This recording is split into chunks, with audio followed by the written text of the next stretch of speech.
पछिल्लो समयमा धेरै युट्युबरहरूले युट्युबलाई छोडेर किक एपमा सिफ्ट भइरहेको छन्। के तपाईहरुलाई यसको बारेमा जानकारी छ? आज हामी कुरा गर्दैछौँ किक एपको बारेमा।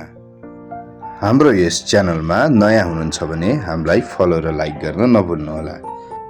पछिल्लो समयमा किन किक एपमा युट्युबरहरू सिफ्ट भइरहेको छन् त?